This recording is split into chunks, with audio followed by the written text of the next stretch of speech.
In the summer of 1914, Europe looked powerful, wealthy, and peaceful. But beneath the surface, the continent was ready to explode. Kings ruled great empires. Factories were growing. New technologies were changing everyday life. Yet behind the beauty of Europe was something far more dangerous: fear, rivalry, and the growing possibility of war. The First World War did not begin because of one single reason. Europe had been building toward disaster for years. For powerful forces pushed Europe closer to war: militarism, alliances, imperialism, and nationalism. At the beginning of the 20th century, Europe's great powers were building enormous armies. Germany, France, Russia, Austria-Hungary, and other nations trained millions of men for possible war. Military leaders created detailed plans, explaining exactly how their countries would fight when war came. The question was slowly changing. Leaders were no longer asking whether a major war might happen. They were beginning to ask a question: not if war would come, but when it would finally happen.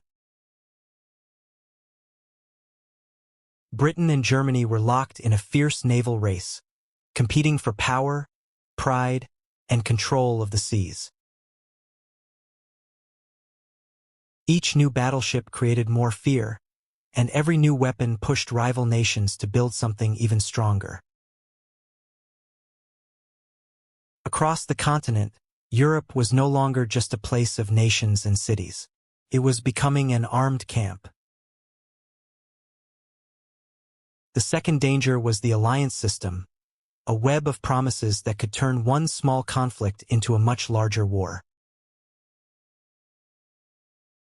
Germany and Austria-Hungary were closely connected, bound together by promises of support if conflict came. France and Russia had formed their own alliance, promising support against the growing power of Germany and its partners.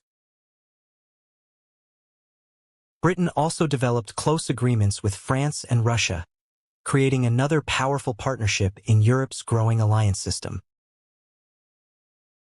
Europe was now divided into powerful rival groups, each side watching the other with suspicion, fear, and growing hostility. A war between two countries could now pull in many others, turning a local conflict into a dangerous European crisis. What looked like protection also created a dangerous chain reaction, where one promise could drag entire nations into war. The third major cause was imperialism, as European powers competed for colonies, resources, and influence across the world. European powers competed for colonies, resources, trade, and influence around the world. Britain controlled the largest empire on Earth, with colonies and trade routes stretching across the globe. France also controlled vast territories across Africa and Asia, expanding its empire and competing for power far beyond Europe.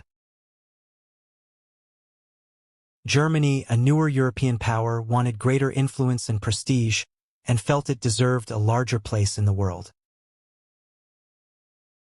Competition for overseas territories increased anger and suspicion, making relations between European powers more hostile. But perhaps the strongest emotion driving Europe was nationalism, as people fiercely supported their own nation above all other. People felt deep loyalty to their nations, languages, and ethnic identities, strengthening national pride and increasing divisions across Europe. Many people believed their nation was stronger and more important than its neighbors, increasing pride and rivalry across Europe. Nowhere was nationalism more explosive than in the Balkans, where ethnic rivalries and political conflicts created constant instability. The Balkans were home to many different ethnic groups, religions, languages, and political ambitions, creating frequent conflicts and instability. Serbian nationalists wanted to unite the South Slavic peoples and create a single, powerful Slavic state. But Austria-Hungary ruled Bosnia and Herzegovina, a region with many South Slavs who wanted greater independence.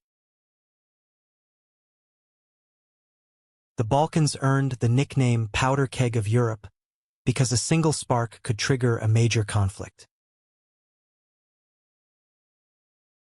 History took a dramatic turn with Archduke Franz Ferdinand, whose death would ignite a global conflict.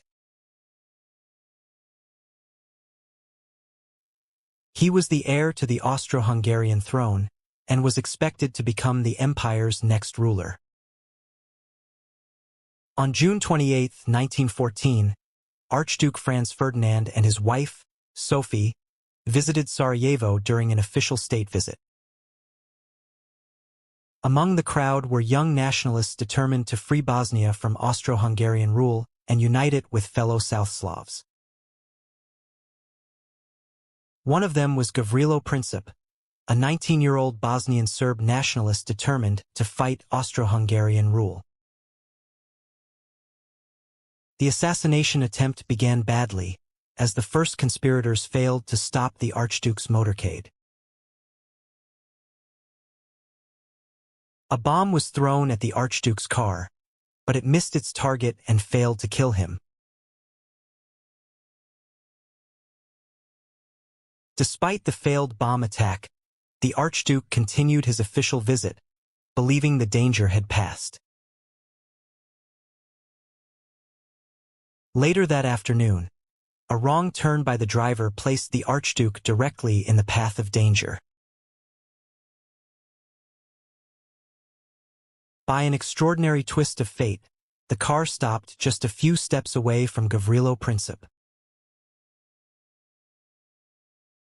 Seizing the unexpected opportunity, Princip stepped forward, drew his pistol, and fired at the Archduke. Franz Ferdinand and his wife, Sophie, were mortally wounded and died shortly after the attack. Only 2 gunshots were fired, but they soon changed history and affected millions of lives around the world. The assassination alone did not automatically start World War I, but it triggered a chain of political decisions.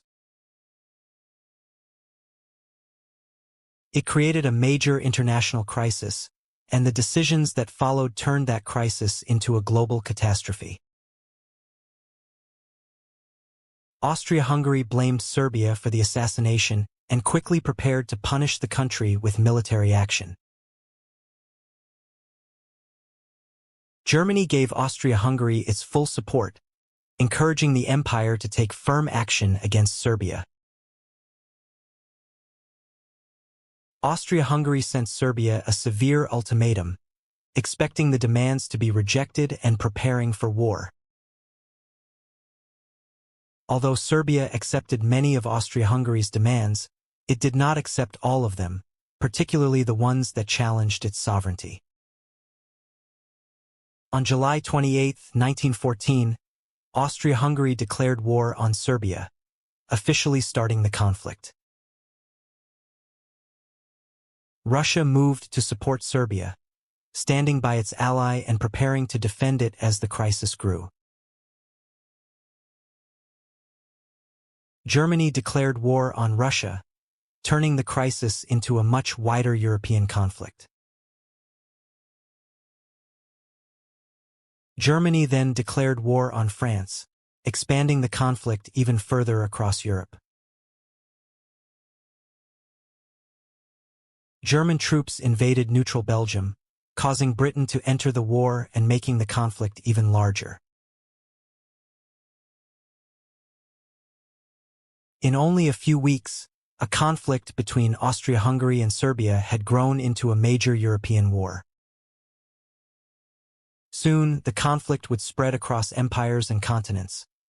Millions would fight, Millions would die.